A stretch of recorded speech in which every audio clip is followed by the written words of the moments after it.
ஆண்டவருடைய பரிசுத்த நாமம் மகிமைப்படுவதாக. இந்த பகல் வேளையிலும் ஒரு முறை கூட உங்களை வாழ்த்துவதிலே மிக்க மகிழ்ச்சி அடைகிறேன். நாம் 65ஆம் சங்கீதம் 11 வசனத்தை மையப்படுத்தி வருடத்தை உம்முடைய நன்மையால் முடிசூட்டுவீர் என்ற வசனத்திலிருந்து நாம் தேவனுடைய வார்த்தையை தியானித்து வருகிறோம்.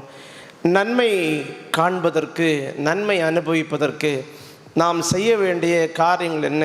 நாம் நேசிக்க வேண்டிய ஒரு 5 காரியங்களை ஆண்டவர் பேச திட்டம் கொண்டார். முதல், கர்த்தரை நாம் நேசிக்க வேண்டும். அவர் நமக்கு நன்மை செய்பவர் என்று நம்பி அவரை நாம் நேசிக்க வேண்டும். ஏன் நம்ம அவரை நேசிக்கணும்னா, நம்ம தேடக்கூடிய நன்மை உருவாகிற இடமே அந்த தேவனிடம்தான். அங்கிருந்து தான் நமக்கு நன்மைகள் வருகிறது. ஆகவே நீங்கள் ஆண்டவரை கண்டிப்பாக நேசிக்க வேண்டும். 2, ஆலயத்தை நேசிக்க வேண்டும். ஏன் ஆலயத்தை நேசிக்க வேண்டும்? நம்ம தேடக்கூடிய அந்த நன்மைகள் பெறுவதற்கு நம்ம என்ன செய்யணும் அப்படின்னு போதிக்கிற இடம் தேவனுடைய ஆலயம். அங்கிருந்து தான் கர்த்தர் தன் வழிகளை போதிக்கிறார். நன்மைகளை பெற்றுக்கொள்ள, பூமிக்குரிய ஆவிக்குரிய இந்த ஆசீர்வாதங்களை பெற்றுக்கொள்ள நம்ம என்ன செய்யணும் என்கிற அந்த ஆலோசனை தரக்கூடிய இடம் தேவனுடைய ஆலயம். ஆகவே ஆலயத்தை நேசிக்க வேண்டும். போன வாரத்தில் கர்த்தர் பேசினார், மேய்ப்பனை நேசிக்க வேண்டும். நம்ம ஏன் மேய்ப்பனை நேசிக்கணும் அப்படின்னா, ஆண்டவர் நமக்கு உருவாக்கி வைத்திருக்கிற பூமிக்குரிய ஆசீர்வாதங்கள், ஆவிக்குரிய ஆசீர்வாதங்கள், புல்லுள்ள இடங்கள், அமர்ந்த தண்ணீர், இவைகள் வழியாக நடத்துவதற்கு தேவனால் கொடுக்கப்பட்ட அந்த மேய்ப்பனுடைய சொல்லுக்கு கீழ்ப்படிந்த ஆடுகள் மட்டும்தான் அந்த புல்லுள்ள இடத்திலே போய் அந்த புல்லை சாப்பிட முடியும்.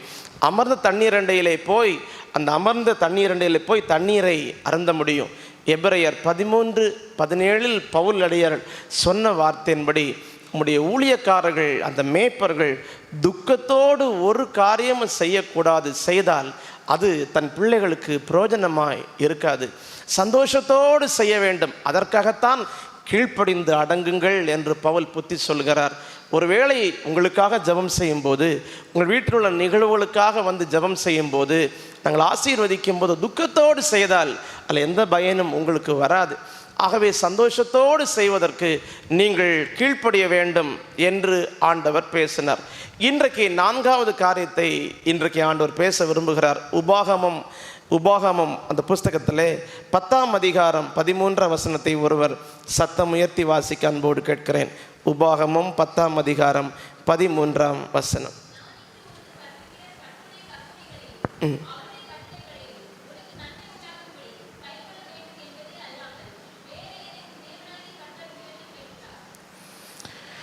மிகவும் அற்புதமான ஒரு வார்த்தை. 4வது இன்றைக்கு ஆண்டவர் பேசுகிற ஒரு வார்த்தை, தேவனுடைய வார்த்தையை நேசியுங்கள். முதல்ல தேவனை நேசியுங்கள். 2, தேவனுடைய ஆலயத்தை நேசியுங்கள். 3, தேவன் தந்த மேய்ப்பனை நேசியுங்கள். இன்றைக்கு 4வது வார்த்தை, தேவன் தருகிற வார்த்தை, ஒரு வசனங்களை நேசியுங்கள். ஏன் நேசிக்கணும்? இந்த வசனத்தில் நீங்கள் படிச்சிங்க, இன்று உனக்கு கற்பிக்கிற கர்த்தருடைய கற்பனைகளையும் அவருடைய கட்டளைகளையும் உனக்கு நன்மை உண்டாக கை கொள்ள வேண்டும் என்பதையே அல்லாமல் ஆண்டவர் வேற எதை கேட்கிறார்? அப்போ தேவன் தரக்கூடிய வசனங்கள், நீங்கள் வேத புத்தகத்தை திறந்து வீட்டிலே வாசிக்கும் போது கர்த்தர் தரக்கூடிய அந்த வசனங்கள், தினந்தோறும் நீங்கள் ஜெபம் செய்யும் போது தரிசனங்களிலே ஆண்டவர் பேசுகிற வசனங்கள், அவருடைய வார்த்தைகள், சொப்பனங்கள் வழியாய் கர்த்தர் பேசும் அந்த வார்த்தைகள், வெளிப்பாடுகள் வழியாய், தீர்க்க தரிசனங்கள் வழியாய் கர்த்தர் தரக்கூடிய வார்த்தைகள், ஊழியக்காரர்கள் மூலம் தேவன் பேசுகிற அவருடைய வார்த்தைகள், இந்த வேத புத்தகத்தில் இருக்கிற அவருடைய வானமும் பூமியும் ஒளிந்து போனாலும் மாறாத அவருடைய வார்த்தைகள் நம்ம கீழ்ப்படியும் போது நமக்கு நன்மை உண்டாகும். ஆமென். இப்போ நன்மை உண்டாகணும்னா வேற எந்த ஆப்ஷனும் இல்லை.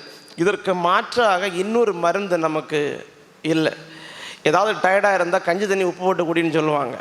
அதுக்கு மாற்றாக சொல்லுவாங்க, ஒருவேளை கஞ்சி தண்ணி பிடிக்கலைன்னா எலுமிச்சம்பழத்தில் உப்பு போட்டு ஜூஸ் குடிம்பாங்க. இதுக்கு அதை மாதிரி இங்கே இன்னொரு சப்ஸ்டிடியூட் கிடையாது.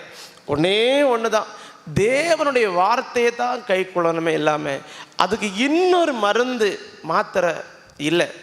இங்கே இருக்கிற அன்பு சகோதர சகோதரிகளே, நம்முடைய வாழ்க்கையில் நன்மை உண்டாக வேண்டும் என்றால் ஆண்டவர் தரக்கூடிய அந்த வார்த்தைகளை நீங்கள் நேசித்து கீழ்ப்படிந்தே ஆக வேண்டும். இல்லை கீழ்ப்படிய மாட்டோம்னா எரேமியா 18:10 அவர் எரேமியா சொல்கிறாரு. எரேமியா 18:10 அவர்கள் என் சத்தத்தை கேளாமல் என் பார்வைக்கு பொல்லாப்பானதை செய்வார்களானால் நானும் அவர்களுக்கு அருள் செய்வேன் என்று சொன்ன நன்மையை செய்யாதபடிக்கு மனமாறுவேன். ஆண்டவர் நிறைய வாக்கு தத்தங்களை நமக்கு தருகிறார். தீர்க்க தரிசனங்களை கொண்டு பேசுகிறார். சொப்பனங்கள் தரிசனங்கள் வழி பேசுகிறார். ஆலயத்திலே பிரசங்கம் கேட்டுக்கொண்டிருக்கும் போது வாக்கு தத்தமாய் கர்த்தர் உள்ளத்திலே பேசுகிறார். இந்த வார்த்தைகளுக்காக நம்ம காத்திருக்கிறோம். எனக்கு ஒரு நன்மை கிடைக்கும், இந்த மாதம் கிடைக்கும், ஜனவரி கிடைக்கும், மார்ச் கிடைக்கும், காத்திருக்கிறோம். ஏன் நடப்பதில்லைன்னா தேவன் கொடுத்த அந்த வார்த்தையே நீங்கள் கை கொள்ளவில்லை என்றால், ஆண்டவருடைய அந்த வசனங்களுக்கு வார்த்தைகளுக்கு நீங்கள் அன்பு செலுத்தி கீழ்ப்படியவில்லை என்றால் வேற இன்னொரு ஆப்ஷனே இல்லை, நன்மை வராது. நன்மை வராது. கர்த்தர் சொல்றார், நான் கொடுப்பேன், அருள் செய்வேன் என்று சொன்னதை கூட நான் செய்யாமல் மனம் மாறுவேன். இன்றைக்கு இந்த வார்த்தையை நீங்கள் கிரயம் கொடுத்து கேட்கணும், முக்கியப்படுத்தி கேட்கணும். அநேக நேரங்களில் நம்ம செய்யக்கூடிய நிறைய பிரயாசங்கள் தோல்வி அடைய ஒரு முக்கிய காரணம் தேவனுடைய வார்த்தைக்கு நம்ம மதிப்பு கொடுப்பதில்லை, ஆண்டுடைய வசனங்களை நாம் முக்கியப்படுத்துவதில்லை. இன்றைக்கி 2 காரியத்தை நான் சொல்ல போகிறேன். ஒன்று, ஆண்டவர் நன்மை தரணும் அப்படின்னா அவர் பிரியப்படணும். அவர் பிரியப்பட்டால் தான் நன்மை தர முடியும். பைபிளில் நிறைய இடங்களில் போட்டிருக்கு, அவரை சந்தோஷம் உண்டாக்கணும். அவரை சந்தோஷம் உண்டாக்குகிற இடத்துல தான் அவர் நிறைய சகாயத்தை பண்ணுவார். அப்போ அவரை மகிழ்விக்கிற ஒரு பிள்ளைகளாக நம்ம இருக்கணும். ஆலயத்தில் வந்து தேவனுடைய வார்த்தை கேட்கிற அன்பானவர்களை நம்ம எல்லாரும் அவரை மகிழ்விக்கணும், பிரியம் உண்டாக செய்யணும். அவரை பிரியம் உண்டாக்கணும்னா நீங்கள் தேவனுக்கு கீழ்ப்படியணும். ஏசப்பா முகத்தில் ஒரு சந்தோஷம் வரணும்னா, ஏசப்பாட முகத்தில் ஒரு சிரிப்பு வரணும்னா, உங்கள் மூலம், உங்கள் குடும்பம் மூலம், நம்முடைய சபை மூலம் ஏசப்பாட உள்ளத்தில் மகிழ்ச்சி வரணும்னா அவர் சொன்னதை நம்ம என்ன செய்யணும்? கீழ்ப்படியணும். இதை குறித்து கொஞ்ச நேரம் நான் பேச போகிறேன். 1 சாமுவேல் 15:22 சத்தம் உயர்த்தி வாசிங்கள். 1 சாமுவேல் 15:22.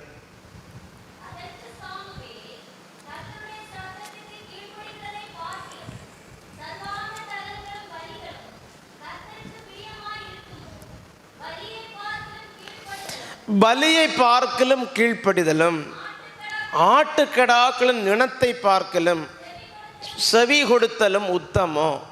இந்த வார்த்தையிலிருந்து நான் ஒரு காரியத்தை சொல்ல போகிறேன். நம்ம ஏசப்பாவுக்காக நிறைய செய்கிறோம், பாட்டு பாடுறோம், ஜெபம் செய்கிறோம், ஆராதனை பண்ணுறோம், நிறைய பேருக்கு சாட்சி சொல்கிறோம், பிரசங்கம் பண்ணுறோம், பிரசங்கம் கேட்குறோம், தேவன் சம்மத விசுவாசத்து கண்ணீர் வடிக்கிறோம், நிறைய செய்கிறோம். ஆனால் இந்த கீழ்ப்படுதல் இல்லாமல் நீங்கள் எதை செய்தாலும் கர்த்தர் அதை அங்கீகரிக்க மாட்டார். இங்கே கர்த்தர் சாமுவேல்கிட்ட சொல்கிறாரு, நீ போய் சொல்லு சவுல்கிட்ட, பலியை பார்க்கலும் கீழ்ப்படிதல் தான் உத்தமம்.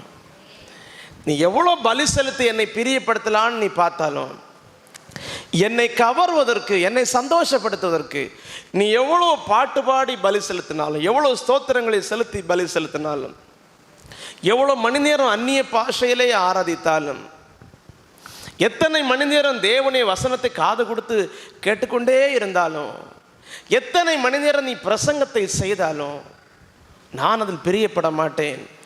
நான் பிரியப்படணும்னா கீழ்ப்படிதல், நீ கீழ்ப்படியணும். ஏன்னா இந்த 15 1 முதல் 3 சாமுவேல் என்ற ஊழியக்காரன் மூலமாய் கர்த்தர் சொல்லி அனுப்புகிறார் சவுல் இடத்துல, சவுலே நீ யுத்தத்திற்கு போய் அமலேக்கியருக்கு உண்டான ஒன்றையும் நீ மீதியாய் வைக்காமல் அப்படி அழிச்சிரு, ஒன்றையும் கொண்டு வந்துடக்கூடாது, எல்லாத்தையும் அழிச்சிரு. நீ யுத்தத்தில் நான் உனக்கு வெற்றியை தருவேன், நீ வெற்றி அடையும் போது ஒன்றையும் மீதி வைக்காமல் அமலேக்கியருக்கு உண்டான எல்லாத்தையும் அழிச்சிரு. ஏன் அப்படி கர்த்தர் சொன்னார்னா, அங்கே காரணத்தை கொடுக்குறார். நான் எகிப்திலிருந்து என் பிள்ளைகளை விடுவித்து ஆசை ஆசையாய் கொண்டு வந்தபோது இந்த அமலேக்கியன் அந்த பாதையிலே போக விடாமல் தடுத்தான். ஆகவே அமலேக்கியனுக்கு உண்டான எல்லாத்தையும் நீ க்ளோஸ் பண்ணிடு, என்று சொல்லி சவுலை அனுப்பினார். இவன் அந்த மனதோடு தான் அங்கே போகிறான். 9, 10, 11 நீங்கள் படிக்கும்போது அங்கே போகும்போது அவன் கண்ணுக்கு பிரியமான ஆட்டுக்குட்டிகள், ஆடுகள் கொழு கொழு என்று இருக்கிறதை பார்த்தான். இப்போ சவுலுக்குள்ள ஒரு தடுமாற்றம். கீழ்ப்படியணுமா வேண்டாமா? ஆண்டவர் அழித்து விடு என்றார், எதையும் வீட்டுக்கு கொண்டு வராத என்றார். இப்போ அழிக்கவா வீட்டுக்கு கொண்டு வருவா? எனக்கு ஒரு பெரிய தடுமாற்றம். ஜனங்கள் சொன்னார்கள், இவ்வளோ கொழு கொழுவான செழிப்பானதெல்லாம் அழித்து போட நம்ம ஏன் முட்டாள்களா? கொண்டு போயிடுவோம். ஜனங்கள் சொல்ல இவனுக்குள் ஏற்கனவே அந்த ஆசை இருந்ததுனால உடனே கீழ்ப்படிந்து சவுல் என்ன பண்ணுறான் பாருங்கள். அந்த வசனத்தை நீங்கள் பார்த்தா தெரியும். 9ஆம் வசனத்திலிருந்து நீங்கள் படிக்கும்போது, சவுலும் ஜனங்களும் ஆகாகையும் ஆடு மாடுகளின் முதல் தரமானவைகளையும் 2ஆம் தரமானவைகளையும் ஆட்டுக்குட்டிகளையும் நலமான எல்லாவற்றையும் அழித்து போட மனதில்லாமல் தப்ப வைத்து அற்பமானவைகளையும் உதவாதவைகளுமான சகல வஸ்துகளையும் முற்றிலும், அப்போ நல்லதாக பட்ட எல்லாத்தையும் வீட்டுக்கு கொண்டு வந்துட்டு கெட்டதை போட்டு தீ வச்சு அழிச்சிட்டான். இதை கர்த்தர் கவனித்து கொண்டே இருந்தார். நான் சொல்லிவிட்டதுக்கு மாறாக நீ செயல்பட்டதுனால நீ என்னை துக்கப்படுத்தினாய் அப்படின்னு அடுத்த வசனத்தில் உடனே 11 வசனத்தில் கர்த்தர் சொல்கிறார் சாமுவேல்கிட்ட, நான் சவுலை ராஜாவாக்குறது எனக்கு மனஸ்தாபமாக இருக்குது. ஏன்ப்பா நான் ராஜாவாக்குறேன்னு சங்கடமாக இருக்குது. ஏன் அப்படி இருக்குன்னா, இவன் என் வார்த்தைக்கு கீழ்ப்படியாமல் போனான், என் வார்த்தையை நிறைவேற்றாமல் போனான். ஆண்டுடைய வார்த்தை கீழ் நீங்கள் பகுதி படிச்சிங்கன்னா 23ஆம் வசனத்தில் நீங்கள் படிப்பீங்களானால், அவன் கீழ்ப்படியாமல் போனது நிமித்தம் கர்த்தர் அவனுடைய ராஜஸ்தானத்தை பிடுங்கி போட்டார் அப்படின்றது. ஒரு ராஜஸ்தானமே பிடுங்கப்பட்டது. இங்கே தான் இப்போ அவன் நிறைய பலி செலுத்தினதையும் ஆண்டவருக்காக பலியிட ஆட்டுக்குட்டிகளை கொண்டு வந்தது போலதெல்லாம் கதை கட்டுறான். ஆட்டுக்குட்டிகளை எல்லாத்தையும் எங்கள் அழிச்சிட்டு வரதானே கர்த்தர் சொன்னார். ஏன்ப்பா அந்த ஆட்டுக்குட்டியை கொண்டு வந்தேன்னு கேட்டால் இவன் ஒரு புது கதை சொல்கிறான். தேவனுக்கு பலியிட ஆட்டுக்குட்டி வேணும் இல்லையா, தேவனுக்கு பலி செலுத்த மிருகங்கள் வேணுமே. அப்போ தான் கர்த்தர் சொல்கிறார், பலியை பார்க்கலும் கீழ்ப்படிதல் தான் ஆண்டவருக்கு பிரியமானது. 23ஆம் வசனத்தில் கர்த்தர் அவனுடைய ராஜஸ்தானத்தில் தள்ளினார்ன்னு இருக்கு. ஆமென். அப்போ கர்த்தர் தந்த உயர்ந்த ஆசீர்வாதங்கள் நிலை நிற்க வேண்டுமானால் நீங்கள் கீழ்ப்படியணும். மனப்பூர்வமாக ஆரம்பத்திலேருந்தே அர்ப்பணம் செஞ்சதுங்க. என்னப்பா செய்யணும் நான் சொல்லுங்கப்பா, செஞ்சுடறேன். ஏசப்பா ஏசப்பா என்னப்பா செய்யணும் நான் சொல்லுங்கப்பா, செஞ்சுடறேன். ஏசப்பா ஏசப்பா என்னப்பா செய்யணும் நான் சொல்லுங்கப்பா, செஞ்சுடறேன். உங்க ஆசைதான் எனது ஆசை. கைதட்டி பாடுவோம். உங்க ஆசைதான் எனது ஆசை, உங்க விருப்பம்தான் எனது விருப்பமே. உங்க விருப்பம்தான் எனது விருப்பமே. ஏசப்பா ஏசப்பா என்னப்பா செய்யணும்னா சொல்லுங்கப்பா, செஞ்சுடறேன். ஏசப்பா ஏசப்பா என்னப்பா செய்யணும்னா சொல்லுங்கப்பா, செஞ்சுடறேன். உங்க ஏக்கம்தான் எனது ஏக்கம், உங்க ஏக்கம்தான் எனது ஏக்கம். உங்க எண்ணம் தான் எனது எண்ணமையா, உங்க எண்ணம் தான் எனது எண்ணமையா. ஏசப்பா ஏசப்பா என்னப்பா செய்யணும்னா சொல்லுங்கப்பா, செஞ்சுடறேன். ஏசப்பா ஏசப்பா என்னப்பா செய்யணும்னா சொல்லுங்கப்பா, செஞ்சுடறேன்.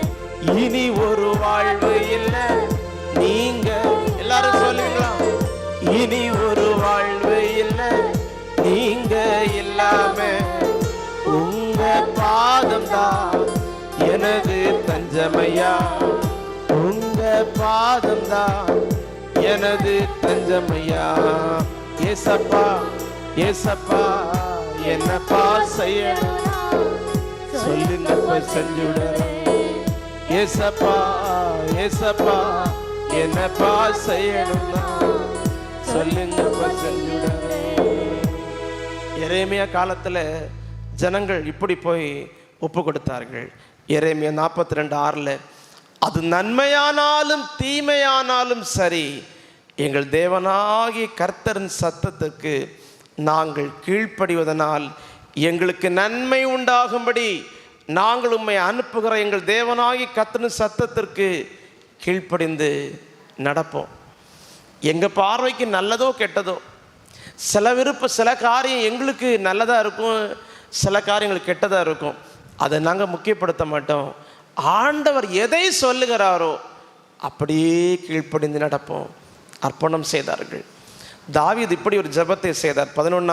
86ஆம் சங்கீதம் 11 86ஆம் சங்கீதம் 11 ஆண்டவரே உமது வழியே எனக்கு போதியும், நான் உமது சத்தியத்திலே நடப்பேன்.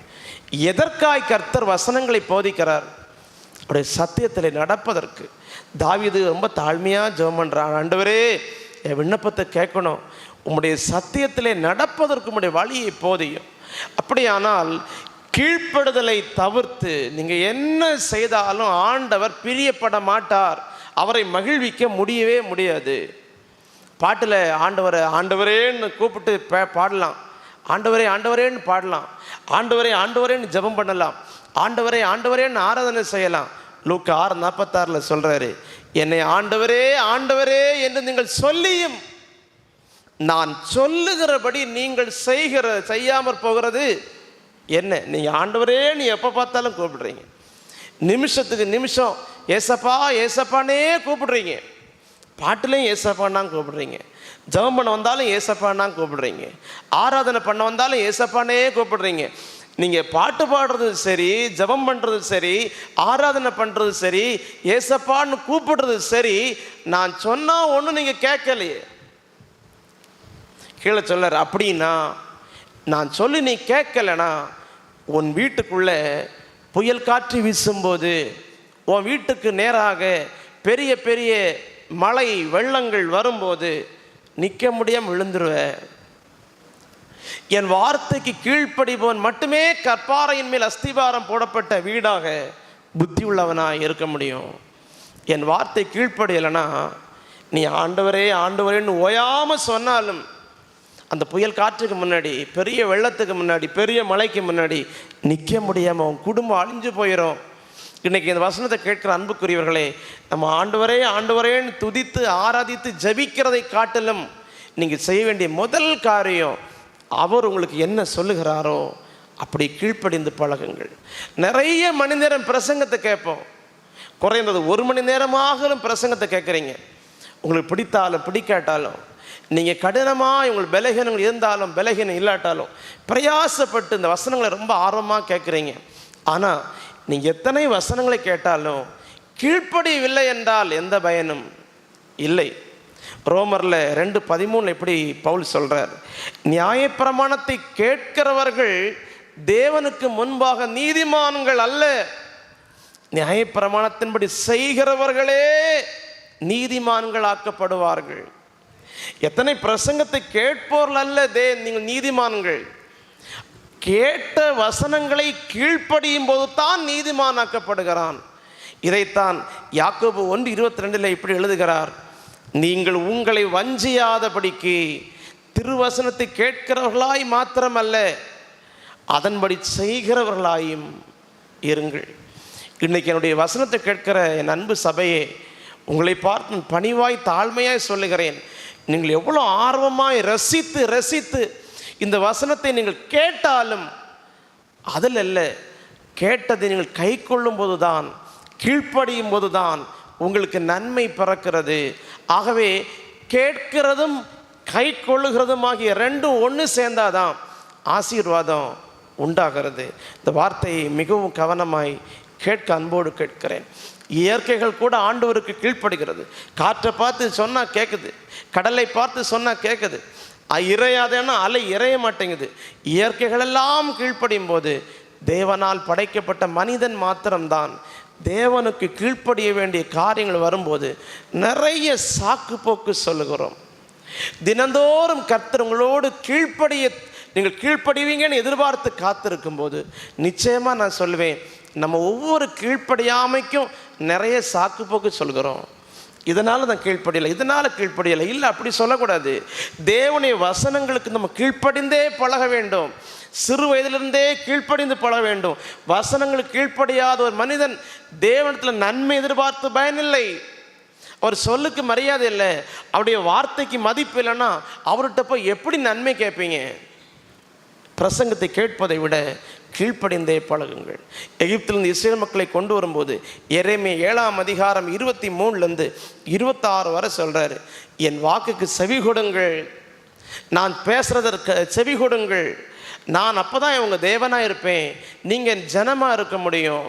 நான் சொல்கிற வார்த்தையை கற்பிக்கிற என் வழியில் நீங்கள் நன்மை உண்டாக வேண்டுமானால் அதன்படி நடவுங்கள், செவி கொடுத்த நடவுங்கள். என் வாக்குக்கு செவி கொடுங்கள், என் வார்த்தையை கேட்டு அப்படி நடவுங்கள். எவ்வளோ சொல்லி அவங்க செவி கொடுக்கவே இல்லை. 25 சொல்கிறாரு, என் ஊழியக்காரரை எல்லாம் தினந்தோறும் அனுப்பினே, என் ஊழியக்காரர்களை தினம் தினம் உனக்கு அனுப்பினே, அனுப்பினாலும் நீ இருதயத்தை கடினப்படுத்தி என் சொல்லை கேளாமல் செவியை சாயாமல் கழுத்தை கடினப்படுத்தி பொல்லாப்பு செய்தாயே. அப்படியானால் தேவன் பேசுகிறார், எத்தனை பிரசங்கம் கேட்பதல்ல முக்கியம், கை கொள்வதுதான் முக்கியம். பாட்டு, துதி, ஆராதனை நல்லது, அது முக்கியமானது. அதை விட கீழ்ப்படிந்து விட்டு நீங்கள் செய்தால்தான் ஆசீர்வாதமானது. கீழ்ப்படியாவிட்டால் நீங்கள் பாடும் பாடல்கள், துதிகள், ஆராதனைகள் தேவ சமூகத்தில் அங்கீகரிக்கப்படாது. நீங்கள் பிரசங்கம் கேட்பது மிகவும் அருமையானது, தேவனுடைய வார்த்தையை கேட்பவர்கள் பாக்கியவான்கள். ஆனால் கீழ்ப்படியாமல் தேவனுடைய வார்த்தையை கேட்டு எந்த பயனும் இல்லை. அதுபோல பிரசங்கம் செய்வார்கள், கை கொள்ள மாட்டார்கள். மத்தேயு சுவிசேஷம் 5ஆம் அதிகாரம் 19 சொல்றார், மத்தேயு 5:19 சொல்றார், இந்த கற்பனைகள் எல்லாவற்றிலும் சிறிதானது ஒன்றையாகலும் மீறி பிரசங்கிக்கிற வார்த்தையை அவர்கள் கை கொள்ளாமல் மற்றவர்களுக்கு போதித்து விட்டு தாங்கள் கை கொள்ளவில்லை என்றால் பரலோகத்தின் பார்வையில் எல்லாரிலும் அவன் சிறியவன் எண்ணப்படுவான். பிரசங்கிக்கிற வார்த்தையை கை கொள்ளாமல் பிரசங்கிக்கிற வசனத்தை மீறி நடந்து அவன் பிரசங்கம் பண்ணுவான். ஆனால் அந்த பிரசங்கம் பண்ணுபவன் பரலோக ராஜ்யத்தின் கணக்குப்படி எல்லாரிலும் சிறியவன் எண்ணப்படுவான். ஆனால் போதிக்கிற அந்த போதனையை கை கொண்டு போதிக்கிறவனோ, கீழ்ப்படிந்து போதிக்கிறவனோ பரலோக ராஜ்யத்தில் பெரியவன் எண்ணப்படுவான். அப்போ கீழ்ப்படிவதற்கு பதிலாக நீங்கள் வேற எதை செய்தும் என்ன செய்ய முடியாது, ஆண்டவரை சந்தோஷப்படுத்தவே முடியாது. தேவனை பிரியப்படுத்த வேண்டுமானால், நன்மை தரக்கூடிய தேவனை பிரியப்படுத்த முதல் வழி கீழ்ப்படுதல். ரெண்டாவது ஒரு காரியம் சொல்கிறேன், நன்மையை தடுக்கிற சாத்தானை விரட்டுவதற்கும் ஒரே ஒரு வழிதான் இருக்குது, தேவனை கீழ்ப்படியுங்கள். நீங்கள் தினந்தோறும் ஜெபம் பண்ணுறீங்க, உபவாசம் இருக்கீங்க, ரொம்ப பிரயாசப்படுறீங்க, இரவு பகலாக உழைக்கிறீங்க, அந்த பாதி கூட வீட்டில் வர மாட்டேங்குது. சத்ரு அதை வஞ்சிக்கிறான், சத்ரு அபகரிக்கிறான், சத்ரு அதை வழிமறித்து எடுத்துக்கொள்ளுகிறான். நான் சொல்கிறேன், இந்த பிசாசை நீங்கள் விரட்டணும்னா கூட தேவனுக்கு தான் கீழ்ப்படியணும். யாக்கோபு 4:7 அதை ரொம்ப தெளிவாக யாக்கோபு எழுதி வைத்திருக்கிறார்.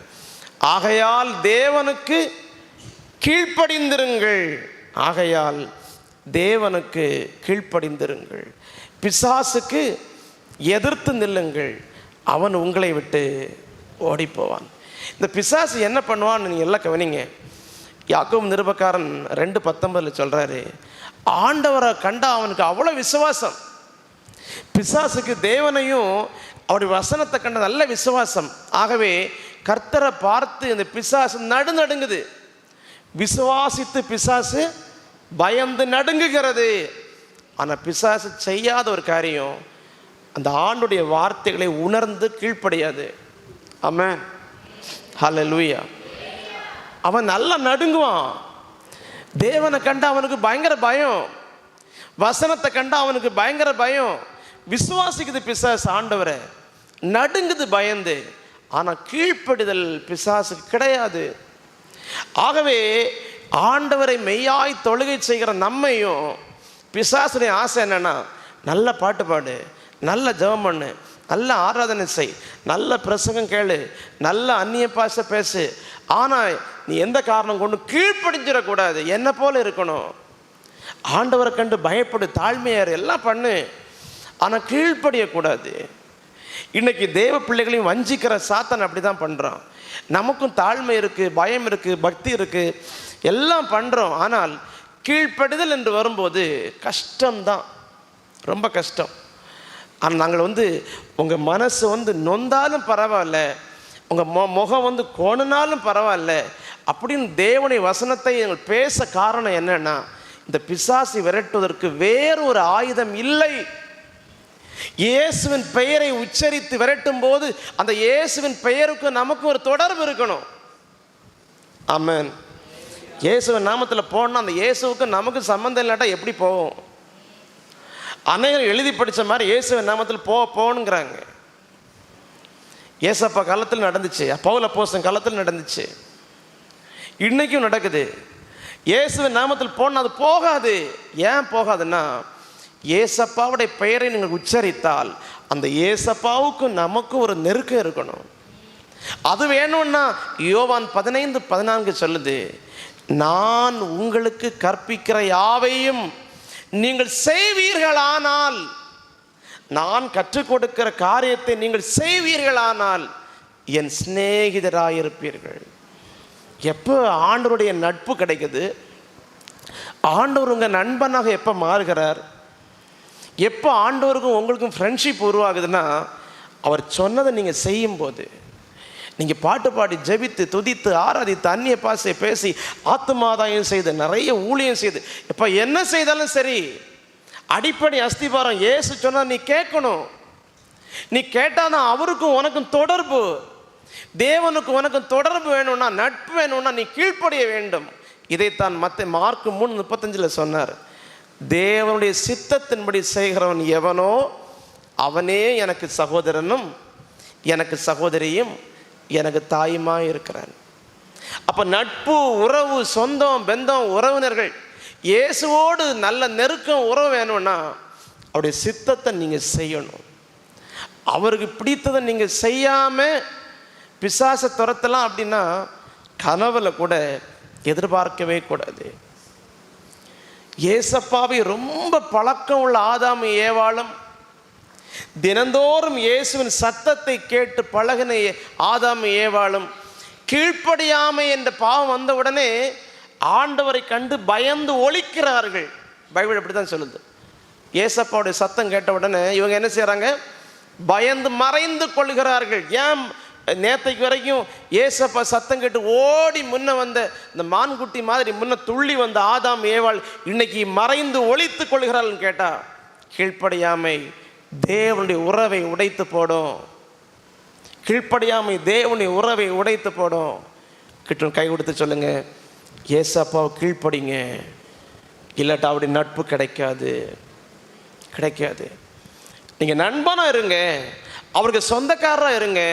ஏசப்பா என்ன சொன்னாலும் கேட்டு பாருங்க, உங்ககிட்ட பிசாசு வரவே வராது. ஏன்னா அவனுக்கு நல்லா தெரியும், இவர்கள் ஏசப்பாவுக்கு உரியவர்கள், ஏசப்பாவுடைய நண்பர்கள், ஏசப்பாவுடைய சொந்தங்கள், இவங்கிட்ட போய் வாலாட்ட நடக்காதுன்னு பிசாசு ஓடியே போயிடுவான். கீழ்ப்படியாமல், அவரோடு நெருக்கம் இல்லாமல், கீழ்ப்படியாமல் என்ற பாவத்தினால் அவருக்கும் உங்களுக்கும் பிளவு இருக்குமானால், இயேசுவின் பெயரை 1000-10,000 முறை சொன்னாலும் அவன் பிசாசு திருப்பி சொல்லுவான், இவன் சொல்கிற இயேசுவுக்கும் இவங்களுக்குமே சம்பந்தம் இல்லை, ஓட மாட்டான். ஆமென். இப்போ பிசாசை துரத்துவதற்கு ஒரே ஒரு வழிதான் இருக்கிறது, நீங்கள் இயேசுவுடைய நண்பர்களாய் கீழ்ப்படியணும். நமக்கு ஒரு சந்தேகம் இருக்கிறது. ஈசாக்கின் காலத்திலே பஞ்ச காலத்தில் 100 மடங்கு ஆசீர்வதிக்கப்பட்டான் இருக்கு. அநேக முறை பிரசங்கம் பண்ணியிருக்கோம், கேட்டிருக்கீங்க. ஆதியாகமம் புத்தகத்தில் 26 அதிகாரம் 12-13 அந்த வசனம் இருக்கு. ஈசாக்கு பஞ்ச காலத்தில் விதைத்தான், அவன் 100 மடங்கு பலன் பெற்றான். பஞ்ச காலம், மழை இல்லாத காலம், மழை தாட்சியான காலத்தில் ஏதோ கிடைக்கிறத வாங்குறதே கஷ்டம், இவன் 100 மடங்கு வாங்கியிருக்கிறான். எப்படி வாங்கினான் என்று ஆராய்ச்சி பண்ணினால் ஆதியாகமம் புஸ்தகத்தில் 26ஆம் அதிகாரம் 4-5 வசனம். ஆதியாகமம் புஸ்தகம் 26ஆம் அதிகாரம் 4-5 வசனம். ஒருவேளை உங்கள் வாழ்க்கையிலையும் ஒரு வறட்சியான காலம் வருமானால், உங்கள் வாழ்விலும் ஒரு மலை தாட்சியான வருடங்கள் வருமானால், உங்கள் காலத்தில் ஒரு பஞ்சம் வருமானால், இந்த வசனம் உங்களுக்கு கை கொடுக்கும். 4-5 வசனம் சத்தம் உயர்த்தி வாசிக்க முடியுமா யாராவது? ஆபிரகாம் என் சொல்லுக்கு கீழ்ப்படிந்து என் விதிகளையும் கற்பனைகளையும் கை கொண்டபடியினால். ஈசாக்கே நீ இந்த வறட்சியான காலத்திலும் விதைத்த உடனே 100 மடங்கு பலன் பெற காரணம் அஸ்திவாரம் உன் அப்பாவுடைய கீழ்ப்படிதல். ஆமென். ஆபிரகாம் என் சொல்லுக்கு கீழ்ப்படிந்தபடியினால், நான் என்ன விதி கொடுத்தாலும், நான் என்ன சொன்னாலும், இப்படித்தானா அப்படித்தானா என்ன சொன்னாலும் ஆபிரகாம் அப்புறம் முடியாதுங்கிற வார்த்தையே இல்லை. நான் என்ன சொன்னேனோ அப்படியே கேட்டு விடுவான். என் பிள்ளையே பலியிடினாலும் பலியிட்டுருவான். கீழ்ப்படிதலுக்கு உச்சகட்டமாய் ஆபிரகாம் இருந்தான். போகும் இடம் இன்னதென்று தெரியாமலே புறப்பட்டு போனான். என் சபையே, ஈசாக்கின் ஆசீர்வாதத்திற்கு காரணம் அப்பாவுடைய கீழ்ப்படிதல். இன்னைக்கு பெற்றோர் ஆபிரகாமை போல பெற்றோர் தேவனுக்கு நடுங்கி கீழ்ப்படியக்கூடிய பழக்கம் இருக்குமானால் உங்கள் பிள்ளைகள் தானாக ஆசீர்வதிக்கப்படுவார்கள். ஓசியா 4:6 படிச்சிருக்கிறோம். நீ என் வேதத்தை மறந்தாய், நான் உன் பிள்ளைகளை மறப்பேங்கிறாரு. நீ என்னை வேதத்தை மறந்து, என் சத்தியத்தை மறந்து, என் சத்தத்தை கேட்காம, என்னுடைய சத்தியத்தை கை கொள்ளாம, நான் சொல்லக்கூடிய வார்த்தையை நீ கவனிக்க மாட்டேன்னா நான் உன் பிள்ளைகளை மறந்து விடுவேங்கிறாரு. இப்போ அநேகர் என்னன்னா இன்னைக்கு தேவ சத்தத்திற்கு முக்கியம் கொடுப்பதில்லை. பெற்றோரே, நீங்கள் கீழ்ப்படியுங்கள், ஆண்டவருக்கு முன்ன நடுங்குங்கள், தேவனுக்கு முன்ன தாழ்மையாயிருங்கள். ஆண்டுடைய வார்த்தைன்னு அப்படியே ஆமேன்னு ஒப்புக்கொள்ளுங்க. ஒப்புக்கொள்வீர்கள் ஆனால் பல ஈசாக்குகள் வறட்சியிலும் ஆசீர்வதிக்கப்படுவார்கள். நம்பிக்கையாக கைதட்டி ஒரு அலையில சொல்லுங்க பார்க்கலாம். உங்கள் பிள்ளைகள் காலத்தில் வரக்கூடிய பஞ்சங்களுக்கு இப்போவே நீங்கள் நன்மை சேர்த்து வைக்கிறீங்க. உங்கள் கீழ்ப்படிதல், பெற்றோருடைய கீழ்ப்படிதல், உங்கள் பிள்ளைகள் காலத்தில் வரக்கூடிய வறட்சி பஞ்ச காலத்திற்கு இப்போவே தானியம் சேர்த்து வச்ச மாதிரி கீழ்ப்படிதல் நன்மை சேர்த்து வைக்கிறீங்க. ரெண்டாவது பாருங்க, 18ஆம் அதிகாரம் 19 ஆபிரகாமை பார்த்து கர்த்தர் சொல்றார். ஆபிரகாமை குறித்து வாசிங்க. 18ஆம் அதிகாரம் 19 வசனம். ஆபிரகாமுக்கு, அப்ப ஆபிரகாமுக்கு சொன்ன ஆசீர்வாதம் நிறைவேற்றும்படியாய் அவன் தன் பிள்ளைகளுக்கும் தனக்கு பின்வரும் வீட்டாருக்கும்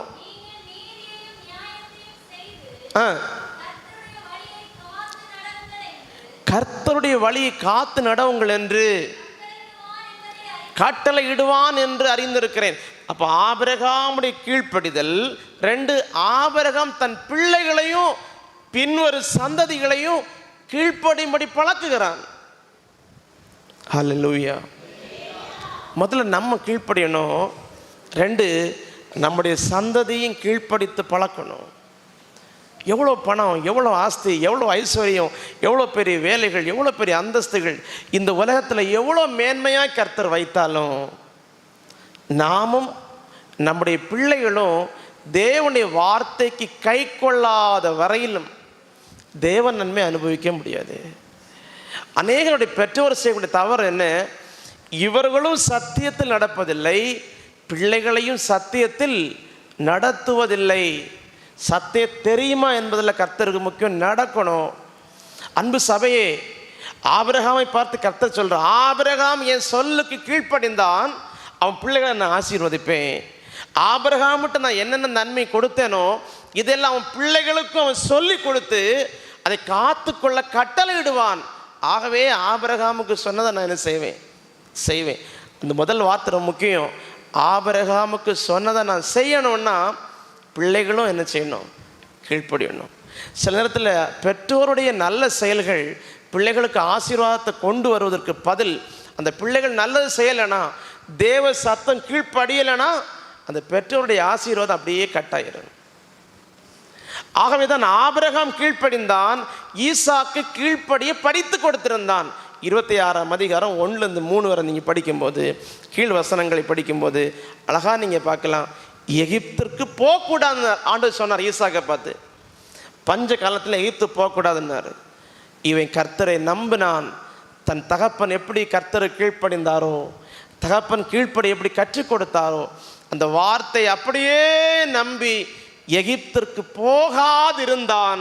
கர்த்தர் அந்த பஞ்ச காலத்தில் 100 மடங்கு அவனை ஆசீர்வதித்தார். அப்போ முதல்ல பெற்றோருடைய கீழ்ப்படிதல், பிள்ளைகள் வழியாய் சந்ததியாக போயிட்டே இருக்கணும். உங்கள் குடும்பம் கீழ்ப்படுகிற குடும்பமாக இருந்தால் மட்டும்தான் பஞ்ச காலத்தில் ஆசீர்வாதம் கிடைக்கும். எப்படி காணா ஒரு கல்யாணம் தண்ணீர் திராட்சரசம் மாறிச்சுன்னு கேட்டால், ஆண்டவர் சொன்னார், மரியாதை சொல்லி கொடுத்தாங்க, அவர் உங்களுக்கு என்ன சொல்லுகிறாரோ அதன்படி செய்யுங்கள்.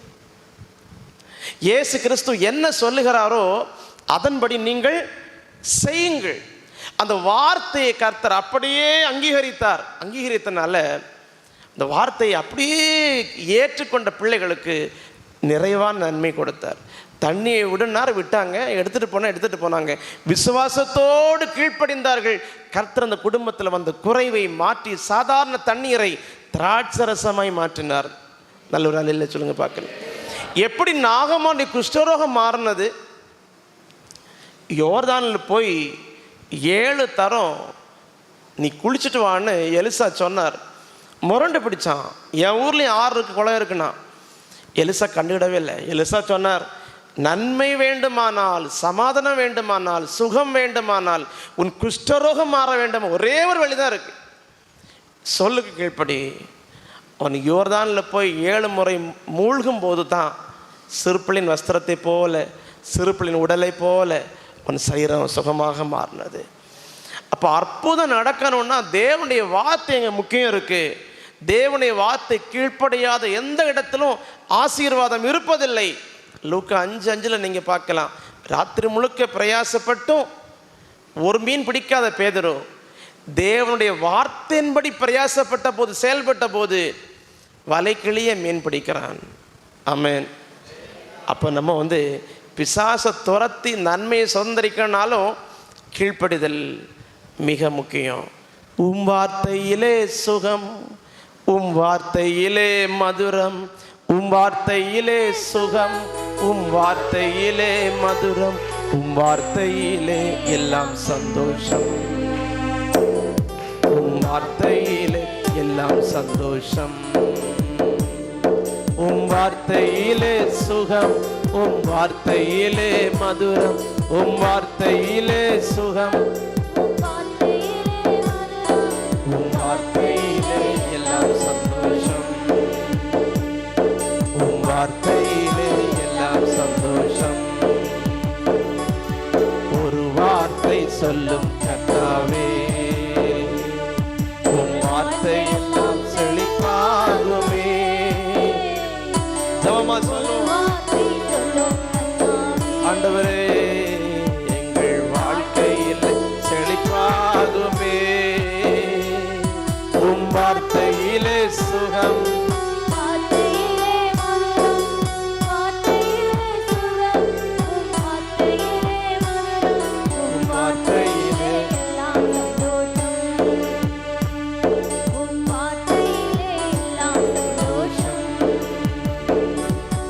மாறாவின் தண்ணீர் எல்லாம் மதுரமாக மாறி போகும்.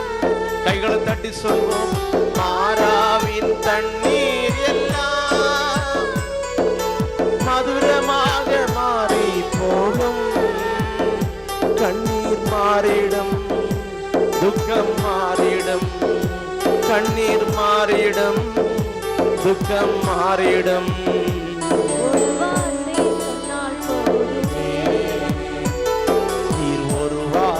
சொன்னால் போதுமே.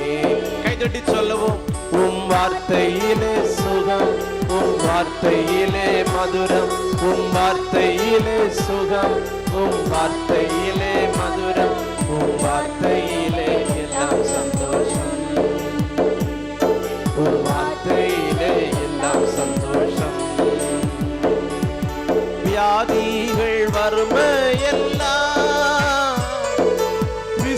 விசுவாசத்தால் நீ ஆமே வியாதிகள் வறுமையெல்லாம் விசுவாசத்தால்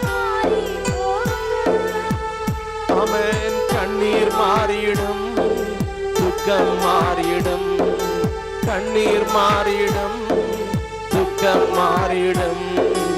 ஒரு வார்த்தை சொன்னால், ஒரு வார்த்தை சொன்னால் போதுமே. உம் வார்த்தையிலே சுகம், உம் வார்த்தையிலே மதுரம், உம் வார்த்தையிலே சுகம்.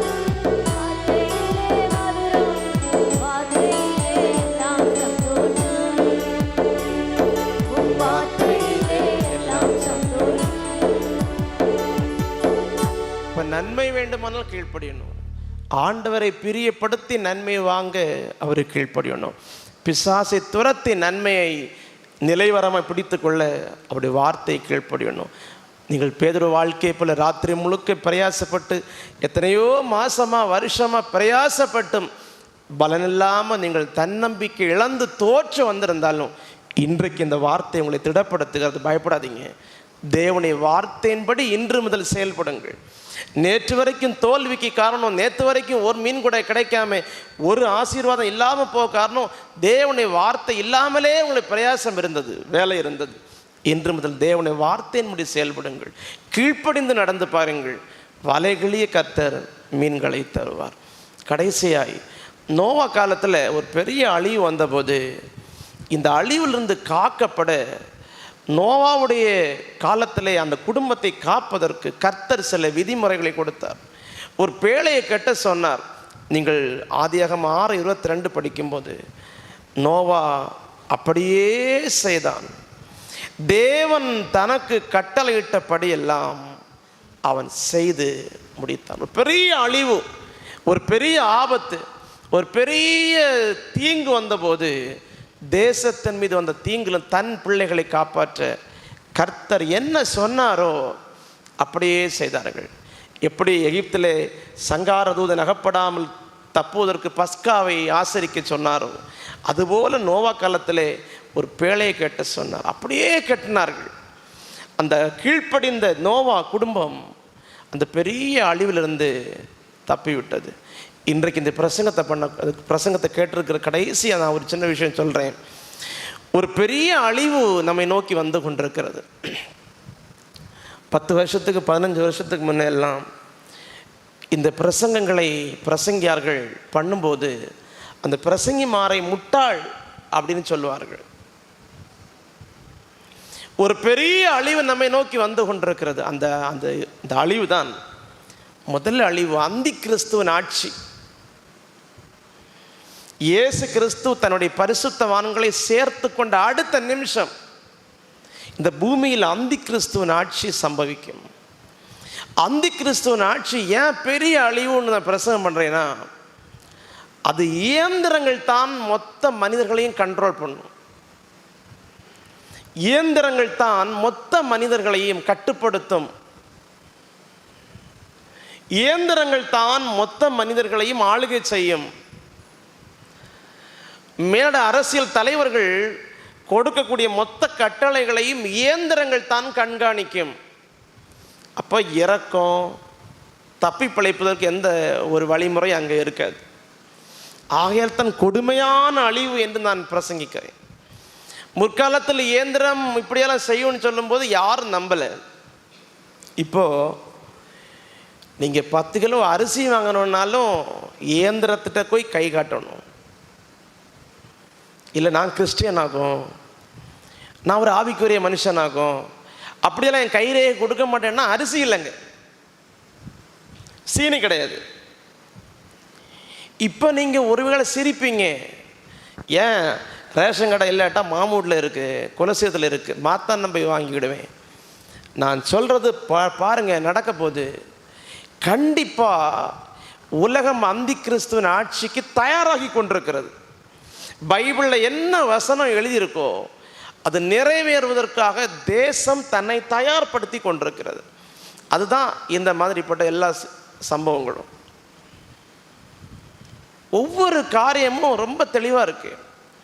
நீங்கள் எல்லாரும் வந்து ஒரு குடையின் கீழ் வந்து கொண்டே இருக்கிறீர்கள். ஆதார் என்ற எண் வந்தபோது சுப்ரீம் கோர்ட்டு சொன்னது ஆதார் வந்து கட்டாயம் இல்லை, அது ஒரு அடையாளம் தான், ஒரு ஐடி கார்டு தான்.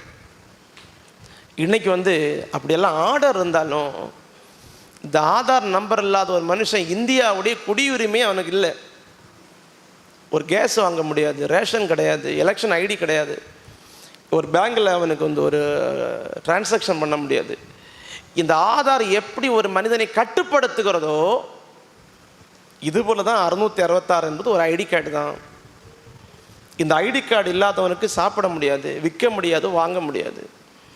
இன்று எப்படி இந்த இயந்திரங்கள் உங்களை ஒரு ரேஷன் கடையில் அவங்கள வந்து கட்டுப்படுத்துதோ, இது மாதிரி இந்த ரோட்டோரத்தில் நீங்கள் பார்க்குற எல்லா பெட்டி கடைகளும் அடைஞ்சிரும். நீங்கள் ஜங்ஷனுக்கு ஜங்ஷன் பார்க்குற எல்லா கடைகளும் க்ளோஸ் பண்ணிடும். பெரிய தொழில் அதிபர்கள் கையில் தேசம் போகும். அப்போ தான் அந்திக்கிறிஸ்து ஆட்சி நடக்க முடியும். அரசாங்கத்தின் நேரடியாய் செயல்படக்கூடிய பெரிய தொழில் அதிபர்கள் கையில் உணவு போகும். விற்கிறதும் வாங்குறதும் பெரிய தொழில் அதிபர்கள் கையில் போகும். அதுக்கு தான் புதிய புதிய சட்டங்கள் போடப்படுது.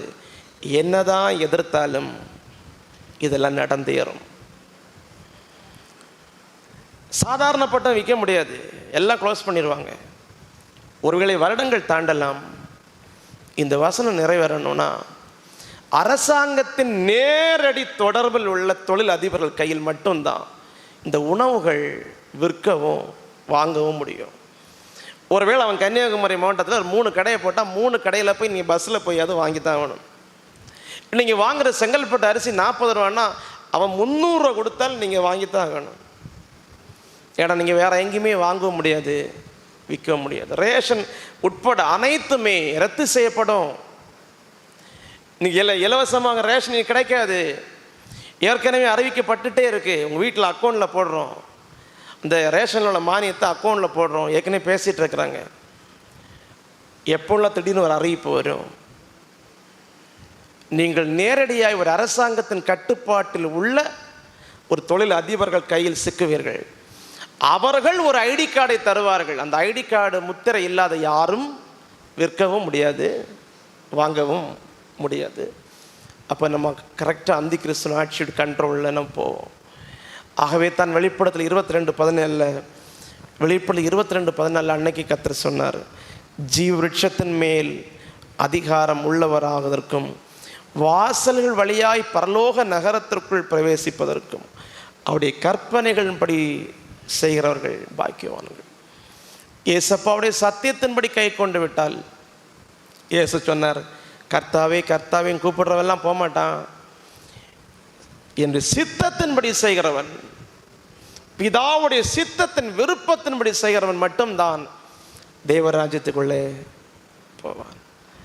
அப்போ இன்னைக்கு ஒரு பெரிய காரியத்தை கர்த்தர் சொல்கிறார். ஒரு பெரிய அந்திக்கிறிஸ்து என்கிற ஒரு ஆட்சி அழிவுக்கு நோக்கி போயிட்டு இருக்கோம். உலகம் முழுவதும் அந்திக்கிறிஸ்து ஆட்சிக்கு தயாராகி விட்டது.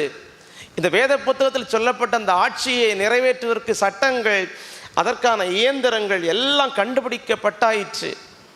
அந்த அந்திக்கிறிஸ்துவின் ஆட்சி வேகமாய் வரப்போகிறது.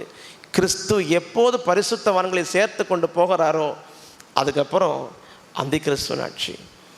அதுக்கப்புறம் ஒரு பெரிய நரகம் என்கிற ஒரு தீ அக்கினி பிழம்பு நம்மை வரவேற்கிறது. இந்த ரெண்டிலிருந்தும் தப்பணும்னா அவருடைய கற்பனைகளை கை கொள்ள வேண்டும்.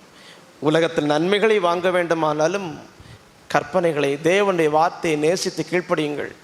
இந்த உலகத்திலிருந்து ஒரு நல்ல ராஜ்யத்து பரலோகத்து போனோன்னாலும் அவருடைய வார்த்தையை கை கொள்ளுங்கள்.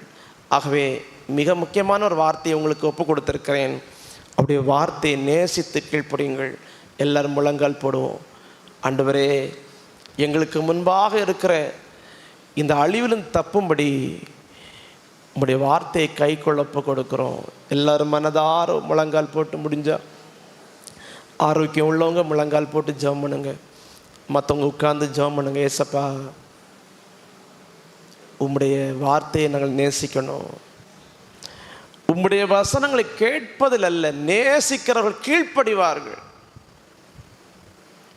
இயேசு அப்படித்தான் சொன்னார், என்னில் அன்பாயிருப்பவன் என் கற்பனை கை கொள்ளுவான்.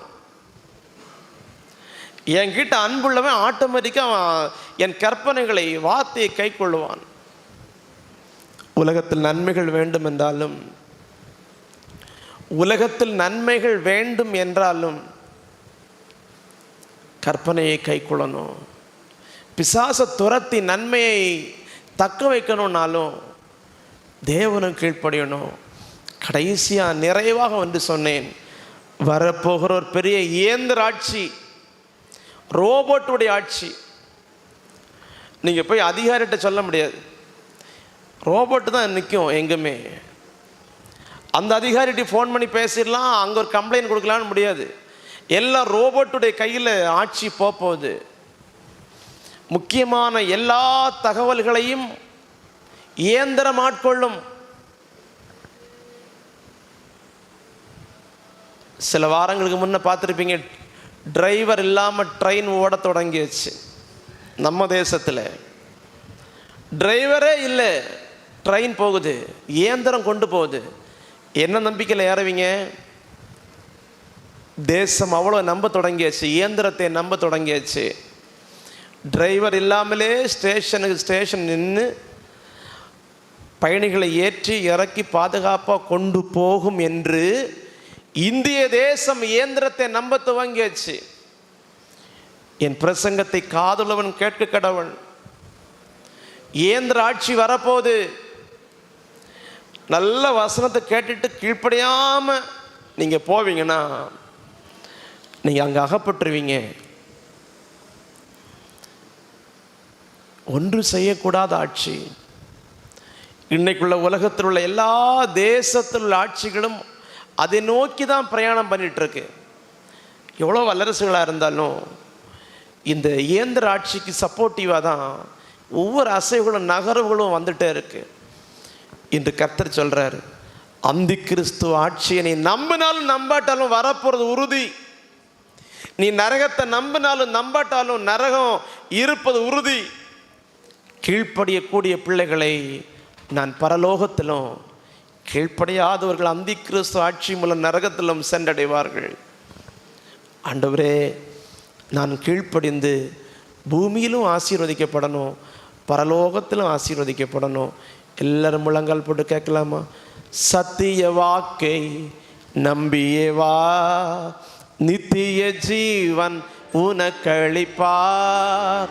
சத்திய வாக்கை நம்பியே வா, நித்திய ஜீவன் உனக்களிப்பார். உன் பேரை ஜீவன் புஸ்தகத்தில் உண்மையாய் இன்று எழுதிடுவார். வருவார் தருணமிதுவே, அழைக்கிறார் வல்ல ஆண்டவர் இயேசு அன்னை. வருவார் தருணமிதுவே, வல்ல ஆண்டவர் இயேசு அன்னை. சத்திய வாக்கை நம்பியே வா, நித்திய ஜீவன் உனக்களிப்பார். சத்திய வாக்கை நம்பியே வா, நித்திய ஜீவன் உனக்களிப்பார். உன் பேரு ஜீவ புஸ்தகத்தில் உண்மையாய் இன்று எழுதிடுவார். வருவார் தருணமிதுவே, அழைக்கிறாரே வல்ல ஆண்டவர். கைதட்டி சொல்லுவோம்.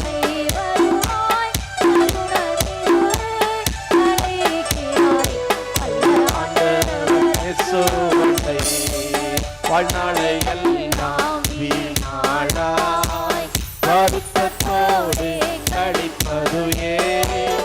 வாழ்நாளை எல்லாம் வீணாளாய் வருத்தத்தோடு கழிப்பது ஏன்?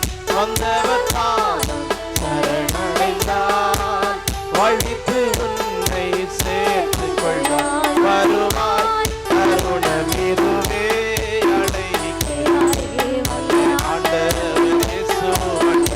வருவார் தருணமிதுவே, அழைக்கிறாரே வல்ல ஆண்டவர் இயேசு அன்னை.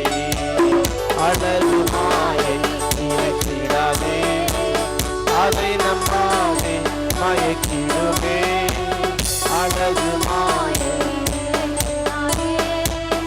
அதை நம்மாவை மயக்கிடுமே மரணமோ சந்திக்குமே மறவாதே ஆண்டவரே வருவார்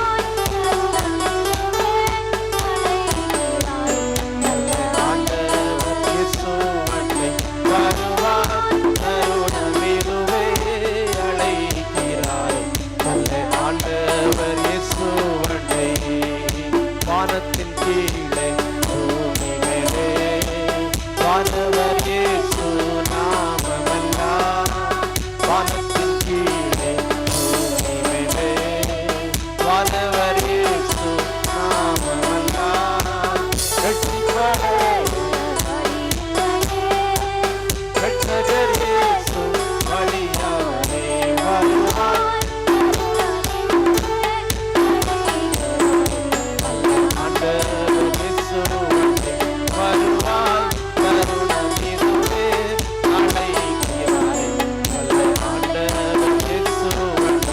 வருவாய் தருணமிதுவே வல்ல ஆண்டவர் இயேசு வருவாய் தருணம் கைகளை தட்டி உற்சாகத்தோடு வல்ல ஆண்டவர் இயேசு வருவாய் தருணமிதுவே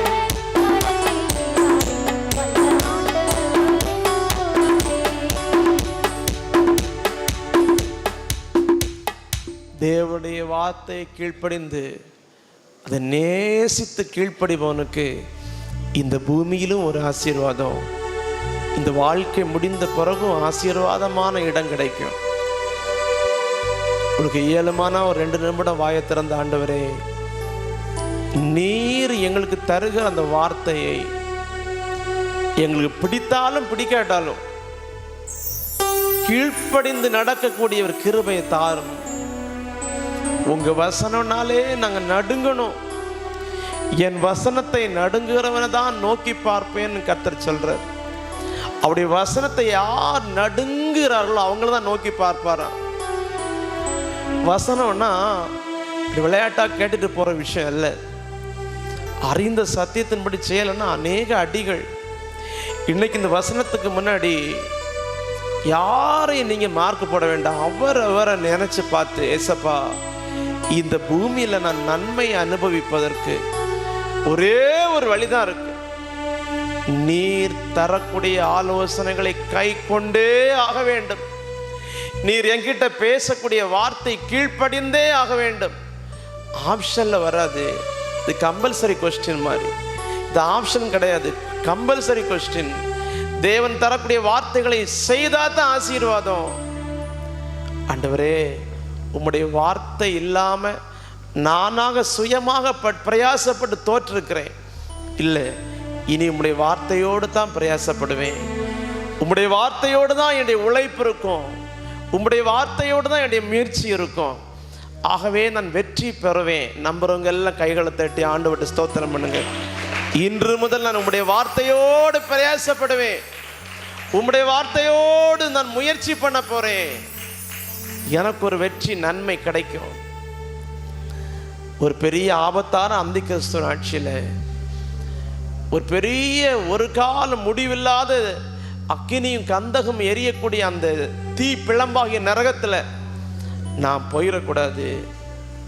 பாரமுள்ளவங்க கேளுங்க, ஏசப்பா இந்த அந்திகிறிஸ்துவின் ஆட்சியில போகாம நரகத்துல போகாம உம்முடைய வருகையிலே நான் வரணும் ராஜா. உம்முடைய ஆண்டவரே பிரதான சத்தத்தம் கேட்கும் போது, தேவ எக்காலத்தோடு இறங்கி வரும்போது, மேகங்கள் மேல் எடுக்கப்பட கிருபை தாரும்.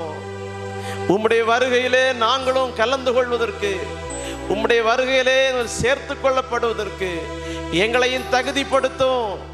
உம்முடைய வார்த்தையை மதித்து கீழ்ப்படிந்து அதற்கு நேசித்தவங்களை மட்டும்தானே நீங்க கொண்டு போவீங்க ராஜா. என் பாவங்களுக்கு நான் இப்பொழுதே விடை கொடுக்கிறேன். எல்லாரும் வாய்களை திறந்து சொல்லுங்க, என் பாவங்களுக்கு ஒரு முடிவு வரட்டும் ராஜா.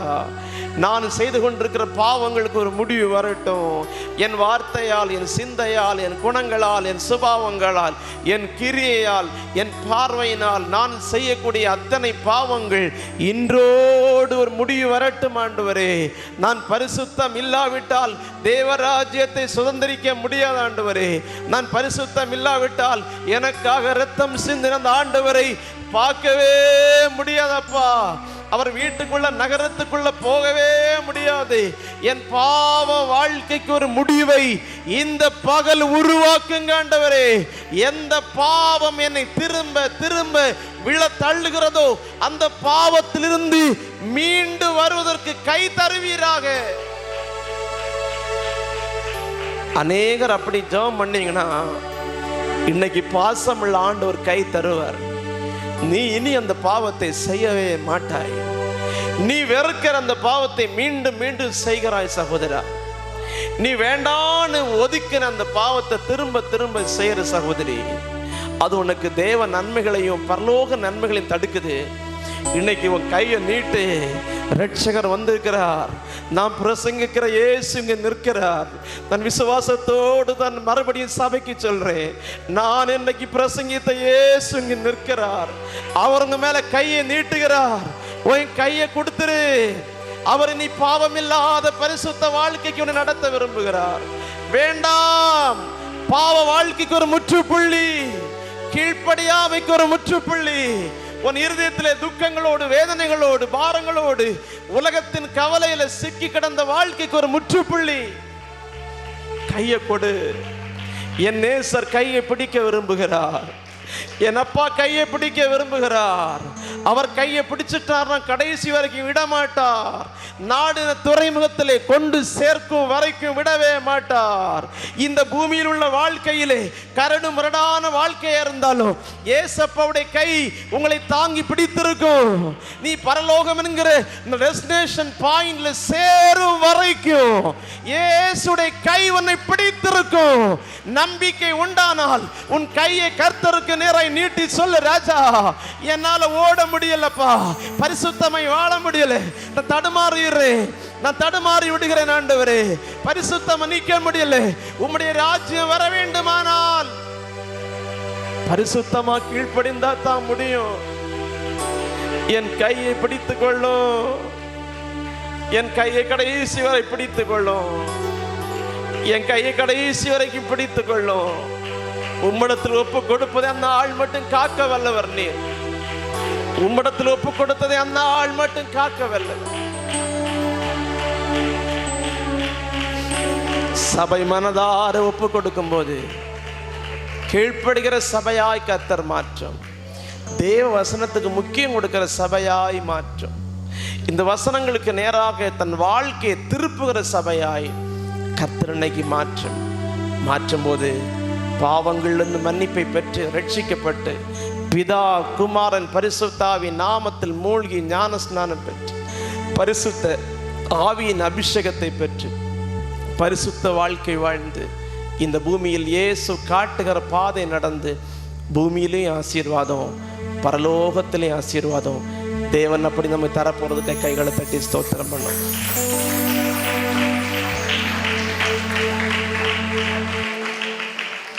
இன்றைக்கு முதலாய் தேவனுடைய ஆலயத்தில் வந்திருக்கிற புதுமண ஜோடிகள், அருமையான சகோதரி ஜெனிஃபா குடும்பத்தை சபையாக கைகளை தட்டி உற்சாகமாய் வரவேற்போம். ஆண்டவர் இந்த குடும்பத்தை ஆசீர்வதிப்பாராக. தயவு செய்து மற்றவர்கள் அமரும்போது அவங்க 2 பேர் மாத்திரம் எளிமையினருக்கு அன்போடு கேட்கிறேன், சபை அவர்களுக்காக ஜெபிக்கட்டும். தயவு செய்து அருமையான பிள்ளைகள் எளிமையில் இருக்கும்போது சபை அவர்களுக்காக ஜெபிக்க அன்போடு கேட்கிறேன். அது அத்தனை பேரும் உள்ளந்திறந்து அந்த குடும்பத்தை ஆசீர்வதிங்கள். இன்றைக்கு தேவனுடைய ஆலயத்திலே கர்த்தர் அவர்களை தனித்தனியாய் வாழ்ந்தவர்களை ஆண்டவர் குடும்பமாக இணைத்து அவருடைய ஆலயத்திலே கொண்டு வந்திருக்கிறார். ஆண்டவர் அவர்களை இந்த பூமியிலே இன்றைக்கு கர்த்தர் கொடுத்த வசனத்தின்படி தேவ சித்தத்தை செய்யும் போது, தேவ திட்டத்தை செய்யும் போது இந்த பூமியிலே கர்த்தர் வைத்திருக்கிற சகல ஆசீர்வாதங்களையும் கொடுத்து கர்த்தர் கனப்படுத்தி பரலோகத்தின் நன்மைகளையும் கொடுக்கும்படியாய் சபை அந்த குடும்பத்திற்காக ஜெபிக்கட்டும். ஆண்டவரே, இந்த அருமையான நம்முடைய பிள்ளைகளை நாங்கள் வாழ்த்தி ஆசீர்வதிக்கிறோம். இந்த நேரத்திலே எங்கள் ஆலயத்திலே வந்து உம்முடைய பிள்ளைகள் குடும்பமாய் வந்திருக்கிறாங்கப்பா. கர்த்தர் அந்த குடும்பத்தின் மேல் கண்ணோக்கியுமாயிரும். ஆண்டவர் இருவரையும் ஒன்றாக இணைத்தீர், 2 பேரையும் ஒரே உடலாக கர்த்தர் மாற்றி இருக்கிறீர். இருவரும் ஒற்றுமையாக, ஐக்கியத்திற்கும் ஒற்றுமைக்கும் அடையாளமாக தேசத்தில் வாழ கர்த்தர் கிருபை செய்யும். 2 பேரும் 2 சிந்தை இனி வேண்டாம், 2 எண்ணங்கள் இனி வேண்டாம், 2 நினைவுகள் இனி வேண்டாம், 2 முடிவுகள் இனி வேண்டாம். ஆண்டவரே, ஒரே சிந்தையாய், இசைந்த உடலாய், இசைந்த ஆத்துமாக்களாய் ஒன்றையே சிந்தித்து ஒற்றுமையாய் ஐக்கியமாய் வாழ்ந்து எங்கள் தேசத்திலே நாங்கள் இவர்களை காணும் போதும் பேசும் போதும் விசாரிக்கும் போதும் ஒற்றுமையான ஐக்கியமான பிள்ளைகளாய் இந்த பூமியிலே கர்த்தர் வைத்திருக்கிற சகல ஆசீர்வாதங்களை ஏற்ற காலத்தில் கொடுத்து அவள் வாழ்க்கையில் ஒன்றுக்கும் குறைபடாதபடி தேவன் இந்த குடும்பத்தை ஆசீர்வதிக்கும்படி சபையாக நாங்கள் பிதா குமாரன் பரிசுத்தாவின் நாமத்தில் ஆசீர்வதித்து கனப்படுத்துகிறோம். இவர்கள் எந்நாளும் சரீரத்திற்குரிய நன்மைகளும் ஆவிக்குரிய நன்மைகளும் ஆத்துமாவுக்குரிய நன்மைகளையும் பெற்று நீடித்த ஆயுளோடு வாழ நாங்கள் வாழ்த்தி ஆசீர்வதிக்கிறோம். கர்த்தர் எங்கள் ஜெபத்தை ஆமென்றும் ஆமேன் என்றும் அங்கீகரித்ததற்காய் ஸ்தோத்திரம். எங்கள் பிள்ளைகளை ஆண்டவரே, இந்த ஆலயத்தில் வந்த ஒவ்வொரு பிள்ளைகளை ஒரு முறை கொடுத்து நாங்கள் ஆசீர்வதிக்கிறோம். இந்த வார்த்தையின்படி உம்முடைய சத்தியத்தை கை கொண்டு ஆண்டவரே, சத்தியத்தை கை கொண்ட ஜாதி எங்கே பரலோக ராஜ்யம் என்னும் நீதி உள்ள அந்த வாசல்களுக்குள்ள பிரவேசிக்குமே அந்த பெரிய பாக்கியத்தை பெற்று கொடுக்கிறதற்காக நன்றி. புறப்பட்டு போகிறோம். பிரயாணங்களை வாய்க்க செய்யும். பத்திரமாய் வீடுகளில் போய் சேர கர்த்தர் கிருபை தாரும். உமக்கு முன்பாக பயந்து நடுங்கி தாழ்மையாய் கடைசி மட்டும் ஆண்டவரை நீர் சொல்லும் அடியேன் கேட்கிறேன் என்று வாழ பாக்கியம் தாரும். இயேசுவின் மூலம் பிதாவே, ஆமீன். என் ஆத்துமாவி கர்த்தரை ஸ்தோத்திரி, என் முழு உள்ளமே அவர் பரிசுத்த நாமத்தை ஸ்தோத்திரி. என் ஆத்துமாவே கர்த்தரை ஸ்தோத்திரி. கர்த்தர் செய்த சகல உபகாரங்களை மறவாதே. ஆமீன். கர்த்தராக இயேசு கிறிஸ்துவின் கிருபையும் பிதாவாக தேவனே அன்பும் பரிசுத்த ஆவியான விசேஷித்த ஆசீர்வாதமும் பாதுகாவலும் இன்று கேட்ட கீழ்ப்படுதல் மூலம் வருகிற சகல நன்மைகளும் இன்றும் என்று நம்ம குடும்பங்களோடு நிலைத்திருப்பதாக. ஆமீன். அல்லேலூயா, அல்லேலூயா, அல்லேலூயா. ஸ்தோத்திரம்.